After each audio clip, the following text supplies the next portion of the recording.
জীবনের সব কিছুই আপেক্ষিক। কারো মার্সিডিজ থামছে রাতের গভীরে নিষিদ্ধ পল্লীতে, ঘরে অপেক্ষারত স্ত্রী দীর্ঘশ্বাস ফেলছে। কেউ ভাঙা ঘরে থেকে স্ত্রীকে নিয়ে অবিরত স্বপ্নের জোয়ারে ভাসছে। কেউ ভাবছে আর কয়েকটা দিন ডিভোর্স পেপারে সাইন করলেই মুক্তি। কেউ কেউ আবার একটা সম্পর্ক টিকিয়ে রাখার জন্য অবিরাম যুদ্ধ করে চলছে। কেউ সদ্যজাত সন্তানকে ডাস্টবিনে ফেলে দিয়ে দায়মুক্ত হতে চাইছে, আবার কেউ একটা সন্তানের জন্য সারাটা জীবন হাহাকার করছে।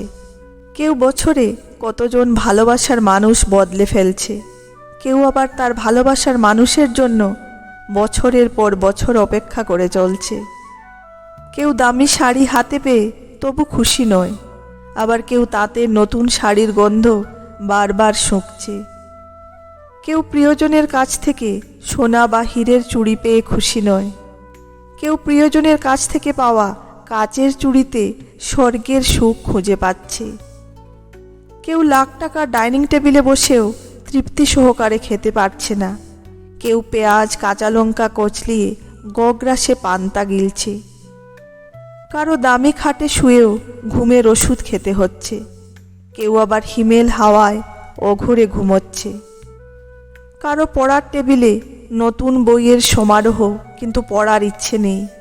কেউ আবার পুরাতন বইয়ের দোকান চষে বেড়াচ্ছে পকেট খালি বলে।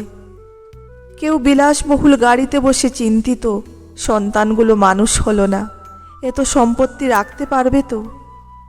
কেউ পায়ে হেঁটে পথ চলছে আর মনে মনে ভাবছে, সন্তান তো মানুষ করতে পেরেছি, ঈশ্বর চাইলে ওরা নিজেরাই নিজের জীবনটা গড়ে নেবে। নানান রঙের মানুষ বিভোর নানা স্বপ্নে, জীবন এঁকে বেড়ায় সাদা কালো আলাপনে।